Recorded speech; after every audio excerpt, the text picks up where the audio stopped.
महाकुंभ का मेला, जहां आस्था की बाढ़ उमड़ती है, जहां श्रद्धालु गंगा में डुबकी लगाकर अपने पापों का प्रायश्चित करते हैं, जहां साधु संतों की तपस्या और उनके प्रवचन पूरे वातावरण को आध्यात्मिक ऊर्जा से भर देते हैं। इस बार प्रयागराज के संगम तट पर आयोजित महाकुंभ मेले में कुछ ऐसा घटित होने वाला था जिसे कोई कल्पना भी नहीं कर सकता था।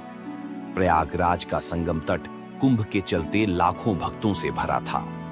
दूर दूर से आए श्रद्धालु गंगा स्नान कर रहे थे, संत अपने शिविरों में प्रवचन दे रहे थे, नागा साधु अपने धूनी रमाए बैठे थे। चारों ओर हर हर महादेव और जय गंगे के जयकारे गूंज रहे थे। प्रशासन की ओर से सुरक्षा के कड़े इंतजाम किए गए थे ताकि कोई अनहोनी न हो। लेकिन इस बार महाकुंभ में कुछ ऐसा होने वाला था जो इतिहास में पहले कभी नहीं हुआ। मध्य रात्रि का समय था। संगम तट के पास एक विशाल शिव मंदिर स्थित था, जहां कई श्रद्धालु भजन कीर्तन कर रहे थे।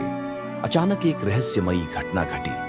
गंगा के तट के पास से एक लंबा चौड़ा विशाल सांप निकलने लगा। ये कोई साधारण सांप नहीं था। इसकी आंखें अग्नि के समान जल रही थीं। इसकी फुफकार से वातावरण कांपने लगा। ये कोई और नहीं बल्कि स्वयं नागराज वासुकी थे।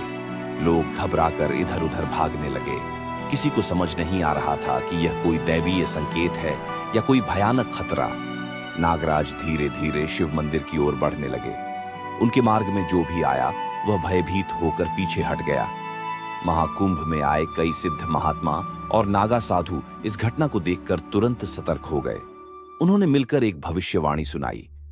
जब धरती पर पाप बढ़ जाएगा, जब मनुष्य अधर्म की राह पकड़ लेगा, तब नागराज स्वयं प्रकट होंगे और धर्म की रक्षा करेंगे।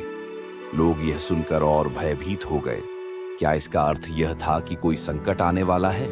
क्या नागराज इसलिए आए थे कि किसी पापी का अंत करें? यह जानने के लिए यदि आप भगवान के सच्चे भक्त हैं तो वीडियो को लाइक और चैनल को सब्सक्राइब कर दें और कमेंट में हर हर महादेव जरूर लिखें। महाकुंभ में एक प्रसिद्ध अघोरी बाबा भी मौजूद थे, जिनका नाम था त्र्यंबकनाथ। उन्होंने नागराज को देखते ही अपनी आंखें बंद कर लीं और ध्यान में चले गए। कुछ क्षण बाद उन्होंने घोषणा की, नागराज वासुकी स्वयं भगवान शंकर के सेवक हैं। वे यहाँ कोई अनर्थ करने नहीं आए, बल्कि वे एक संदेश लेकर आए हैं। लोग चकित हो गए। आखिर नागराज कौन सा संदेश लेकर आए थे? त्र्यंबकनाथ बाबा धीरे धीरे नागराज के पास पहुंचे। नागराज ने अपनी फुफकार से उन्हें संकेत दिया, मानो वे बाबा से संवाद कर रहे हों। बाबा कुछ देर तक मंत्र बुदबुदाते रहे और फिर बोले, नागराज कह रहे हैं कि इस धरती पर अराजकता फैल रही है। लोगों ने धर्म को त्याग दिया है। लोभ, क्रोध और अधर्म बढ़ गया है। गंगा स्वयं अशुद्ध होने लगी है और यदि ऐसा ही चलता रहा तो एक भयंकर आपदा आएगी। इस भविष्यवाणी को सुनते ही चारों ओर सन्नाटा छा गया। अचानक नागराज ने अपना विशाल शरीर उठाया और गंगा की धारा में प्रवेश कर गए। जैसे ही वे गंगा में उतरे, नदी की धारा तेज होने लगी, मानो कोई शक्ति उसमें समा गई हो। तभी एक चमत्कार हुआ। गंगा का पानी स्वच्छ और निर्मल होने लगा। कुछ पल पहले जो गंगा का जल थोड़ा मटमैला था, वह अब एकदम स्वच्छ हो गया। लोग इसे देखकर दंग रह गए। ये तो स्वयं नागराज का आशीर्वाद था। लोगों की आंखों में आंसू थे। वे समझ गए थे कि यह घटना कोई सामान्य घटना नहीं थी। यह ईश्वर का संकेत था कि वे अपने कर्मों को सुधारें, पवित्र जीवन जिएं और अधर्म से दूर रहें। त्र्यंबकनाथ बाबा ने अंतिम संदेश दिया, यदि मनुष्य अपने पापों को नहीं छोड़ेगा, यदि वह प्रकृति का सम्मान नहीं करेगा, तो भविष्य में और भी बड़ी आपदाएं आएंगी। लोगों ने हाथ जोड़कर प्रणाम किया और यह संकल्प लिया कि वे जीवन में सत्य, प्रेम और धर्म का पालन करेंगे। महाकुंभ का यह आयोजन हमेशा के लिए ऐतिहासिक बन गया। इस घटना को जिसने भी देखा, उसने इसे चमत्कार माना।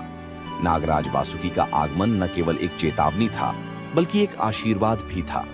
महाकुंभ का मेला वैसे ही चलता रहा, लेकिन इस बार श्रद्धालुओं के मन में नई चेतना जाग चुकी थी।